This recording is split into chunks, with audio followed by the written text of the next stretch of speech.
आज हम सभी कुंवर नारायण की कविता के बहाने पढ़ेंगे, इसके भावार्थ को समझने का प्रयास करेंगे।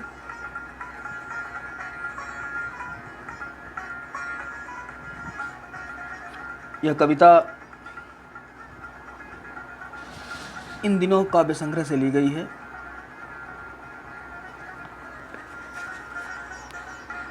आज का समय कविता के वजूद को लेकर आशंकित है। शक है कि यांत्रिकता के दबाव से कविता का अस्तित्व नहीं रहेगा। यांत्रिकता का दबाव क्या है?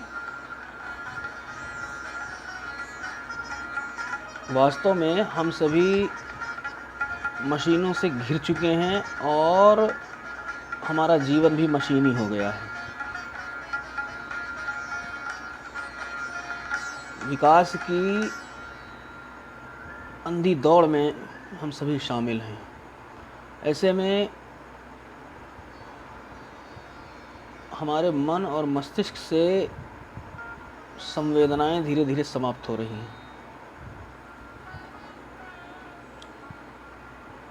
और इसी बात को ध्यान में रखते हुए कवि ने यह कविता की है। और यह कविता की अपार संभावनाओं को टटोलने का एक अवसर देती है। कविता के बहाने यह एक यात्रा है जो चिड़िया फूल से लेकर बच्चे तक की है। एक ओर प्रकृति है, दूसरी ओर भविष्य की ओर कदम बढ़ाता बच्चा। कहने की आवश्यकता नहीं कि चिड़िया की उड़ान की सीमा है और फूल के खिलने के साथ उसकी परिणति निश्चित है।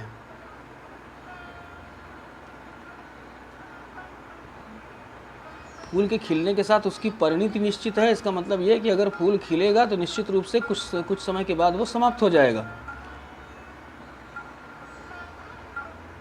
चाहे तो वो डाली में ही सूख जाए, चाहे तो उसे कोई तोड़ के मंदिर ले जाए, चाहे तो उसे तोड़ के कहीं कोई दूसरी जगह पर इस्तेमाल कर दे, यानी उसकी परिणति निश्चित है।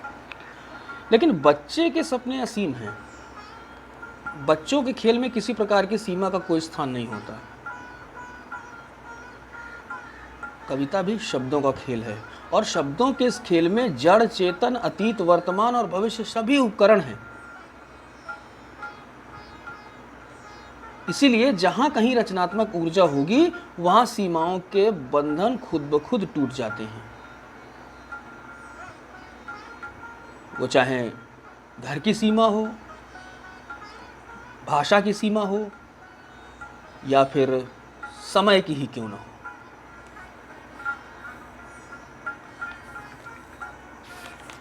निष्कर्ष रूप में यह हम कह सकते हैं कि कविता के बहाने कविता में कविता की शक्ति पर प्रकाश डाला गया है। कवि का कहना है कि कविता में चिड़िया की उड़ान, फूलों की मुस्कान और बच्चों की क्रीड़ा तीनों का समावेश है। ये तीनों अपने आप में सुंदर होते हुए भी ससीम हैं, परंतु कविता का क्षेत्र असीम है।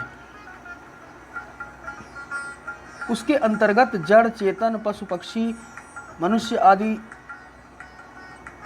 सभी का व्याप हो सकता है। आइए कविता की व्याख्या को देखें। कविता एक उड़ान है चिड़िया के बहाने। चिड़िया की उड़ान भला, कविता की उड़ान भला चिड़िया क्या जाने। बाहर भीतर, इस घर उस घर, कविता के पंख लगा उड़ने के माने, चिड़िया क्या जाने।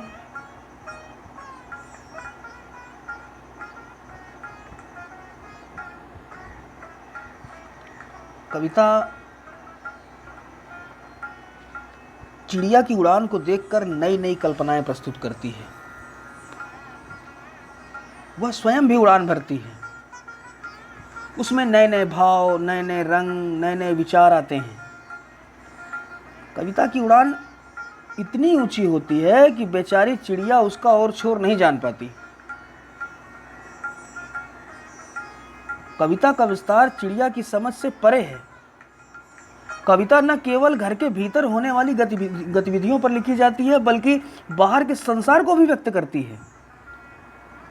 वह कभी इस घर के बारे में लिखी जाती है तो कभी उस घर के बारे में। तात्पर्य यह है कि कविता में घर घर की कहानी वर्णित होती है। कविता किस प्रकार कल्पना के पंख लगाकर सब जगह घूम जाती है, यह उस बेचारी चिड़िया की समझ से परे है। आशा यह है कि प्रकृति ससीम है, किंतु कविता का क्षेत्र अनंत है। कल्पना का भी कोई अंत हो सकता है। जहां न पहुंचे रवि वहां पहुंचे कवि।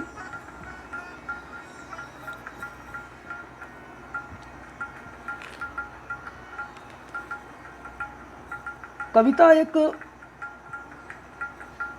खिलना है फूलों के बहाने। कविता का खिलना भला फूल क्या जाने। बाहर भीतर, इस घर उस घर, बिना मुरझाए महकने के माने, फूल क्या जाने। इससे पहले कवि ने चिड़िया को सम्मुख रखा, अब यहां पर फूल की बारी है।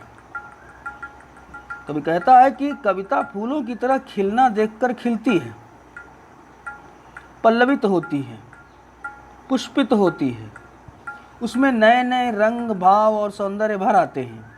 परंतु फूल बेचारा ससीम है, यानी उसकी सीमा है। वह कविता को सुगंध और सौंदर्य से तो भर देता है, किंतु कविता के खिलने को नहीं समझ पाता। उसका बोध सीमित है। फूल तो बेचारा एक दिन गंध रहित भी हो जाता है, किंतु कविता किस प्रकार बिना मुरझाए महकती रहती है। वह घर के भीतर और बाहर हर घर द्वार पर अपनी भाव सुगंध बिखेरती रहती है। इस बारे में बेचारा फूल कुछ नहीं जान पाता। वह तो बस सुगंध से भरना और फिर एक दिन झर जाना, इतना ही जानता है।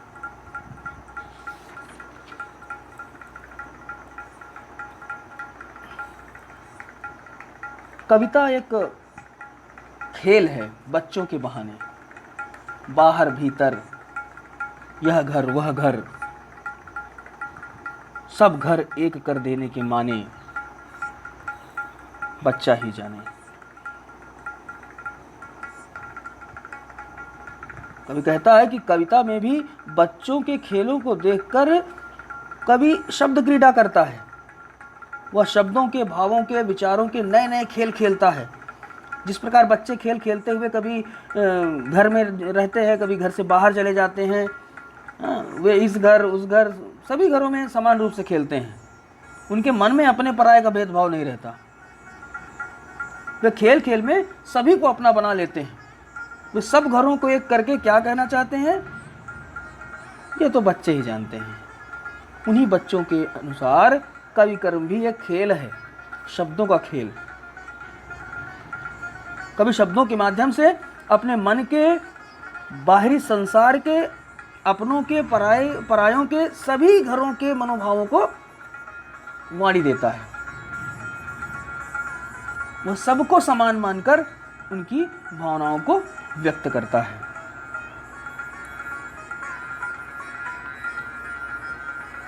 धन्यवाद।